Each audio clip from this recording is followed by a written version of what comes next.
कभी सोचा है कि जेब में रखा हुआ ये अमेरिकी डॉलर महज एक कागज का टुकड़ा नहीं है? इसके पीछे जंगों, मौशी बहरानों और इनकलाबात की एक पूरी तारीख छुपी हुई है। आज हम इसी डॉलर की नाकाबिले यकीन कहानी को जानने वाले हैं। सवाल ये है कि आखिर कागज का ये मामूली नजर आने वाला टुकड़ा आलमी मईशत का बादशाह कैसे बन गया? इसने बड़ी बड़ी जंगें कैसे झेली और मौशी तबाही से खुद को कैसे बचाया? आइए इस सफर की गहराई में उतरते हैं। डॉलर की कहानी खुद अमेरिका बनने से भी पुरानी है। इसकी जड़ें दरअसल एक गैर मुल्की सिक्के में हैं, जो कभी नौ आबादियाती अमेरिका में सबसे ज्यादा भरोसे वाली करेंसी थी। ये बात शायद हैरान कुन लगे, लेकिन अमरीकी मईशत की शुरुआत एक हिस्पानवी चांदी के सिक्के से हुई, जिसे पीस ऑफ 8 भी कहा जाता था। ये सिक्का इतना मशहूर और काबिल एतबार था कि जब अमेरिका ने अपनी करेंसी बनाने का सोचा तो इसी को बुनियाद बनाया गया। फिर आया साल 1792, जब कॉइनेज एक्ट के साथ अमेरिकी डॉलर ने बाकायदा जन्म लिया। अलेक्जेंडर हैमिल्टन जैसे बानियाने अमेरिका का ख्वाब एक ऐसी करेंसी बनाना था जो बिखरी हुई रियासतों को एक मजबूत कौम के धागे में पिरो दे। तो ये सिर्फ एक सिक्का नहीं था, बल्कि कौमी इत्तेहाद की एक अलामत थी। लेकिन डॉलर का यह सफर कोई फूलों की सैज नहीं था। इसकी पहली ही आजमाइश इतनी भयानक थी कि इसने मुल्क की मईशत को तकरीबन तबाही के दहाने पर पहुंचा दिया था। ये कहानी है कॉन्टिनेंटल करेंसी की। जंगे आज़ादी के भारी इखराजात पूरे करने के लिए नई कांग्रेस ने कॉन्टिनेंटल्स के नाम से करेंसी नोट छापना शुरू कर दिए।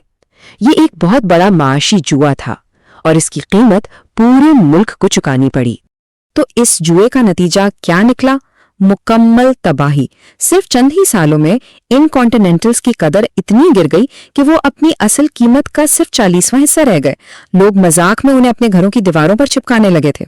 जैसा कि बेंजामिन फ्रैंकलिन ने क्या खूब कहा था कि करेंसी की कदर में ये कमी दरअसल जंग के लिए एक खुफिया टैक्स की तरह थी।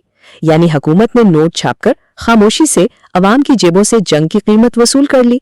इस तल्ख तजुर्बे ने अमेरिका को एक बहुत अहम सबक सिखाया। करेंसी का इस्तेहकाम ही मुल्क का इस्तेहकाम है।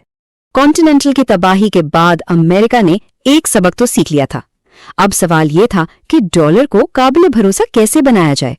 19वीं सदी इसी एक सवाल का जवाब ढूंढने में गुजर गई और आखिरकार जवाब मिला कीमती धातुओं में, यानी सोना और चांदी। लेकिन यह फैसला इतना आसान नहीं था। पूरा मुल्क दो हिस्सों में बंट गया। एक तरफ किसान थे जो चाहते थे कि करेंसी चांदी पर मबनी हो ताकि इफराते ज़र से उनके कर्जे कम हों। दूसरी तरफ बैंकर्स थे जो सोने का मेयार चाहते थे ताकि करेंसी मुस्तहकम रहे और उनकी दौलत महफूज रहे। ये एक बहुत बड़ी सियासी जंग थी। कई दहाइयों की सियासी खींचातानी के बाद आखिरकार सोने के हामी जीत गए। 1900 के गोल्ड स्टैंडर्ड एक्ट के साथ अमेरिका ने बाज़ाब्ता तौर पर अपनी करेंसी को सोने की ठोस जमानत से जोड़ दिया।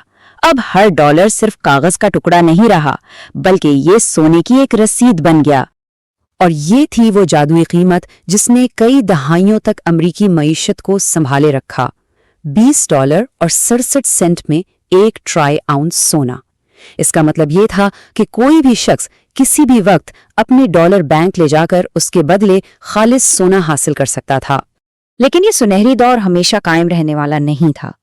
20वीं सदी के आलमी बहरानों ने इस सुनहरी जंजीर को तोड़ने पर मजबूर कर दिया और ये डॉलर की कहानी का शायद सबसे बड़ा और ड्रामाई मोड़ साबित हुआ।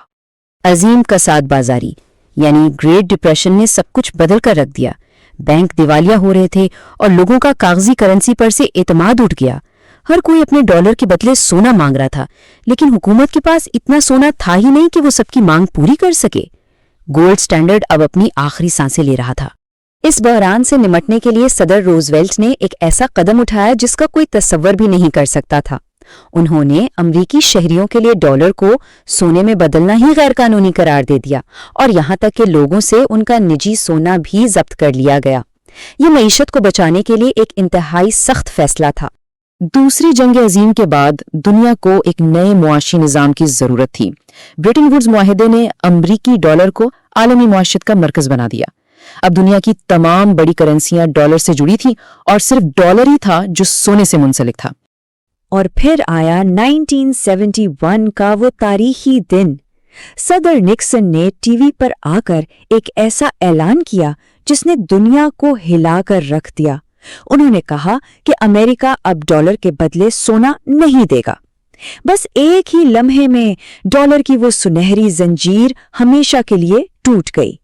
तो अगर डॉलर सोने से नहीं जुड़ा तो फिर इसकी कदर किस चीज पर है? ये सवाल हमें डॉलर के जदीद दौर में ले जाता है, जहां इसकी बुनियाद किसी धात पर नहीं बल्कि सिर्फ और सिर्फ एक चीज पर है, और वो है एतमाद। आज के डॉलर को फिएट मनी कहते हैं। ये थोड़ा टेक्निकल लफ्ज है, लेकिन इसका मतलब बहुत सादा है। इसकी कदर सोने या चांदी की वजह से नहीं बल्कि सिर्फ इसलिए है कि अमेरिकी हुकूमत इसकी जमानत देती है। ये सब का सब हुकूमत पर एतमाद का खेल है। तो फर्क क्या है?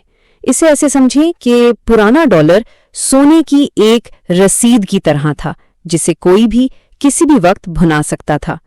आज का डॉलर अमेरिकी हुकूमत की ताकत और साख पर यकीन का नाम है। ये एक बहुत बड़ी, एक बुनियादी तब्दीली है। सोने से अपना नाता तोड़ने के बावजूद डॉलर आज भी दुनिया की सबसे ताकतवर करेंसी है। आलमी तिजारत हो या मरकजी बैंकों के ज़खायर, हर जगह डॉलर का ही राज है। ये इस बात का सबूत है कि कभी कभी एतमाद सोने से भी ज्यादा कीमती हो सकता है। हस्पानवी चांदी के सिक्कों से लेकर सोने के म्यार तक और आज के एतमाद पर मबनी निज़ाम तक डॉलर का सफ़र वाकई हैरान कुन रहा है। लेकिन अब जब हम क्रिप्टो करेंसी और डिजिटल दुनिया में कदम रख रहे हैं तो एक बड़ा सवाल सामने है कि डॉलर की कहानी का अगला बाब क्या होगा, और इसका जवाब ही हमारी आने वाली दुनिया की मुआशी तकदीर लिखेगा।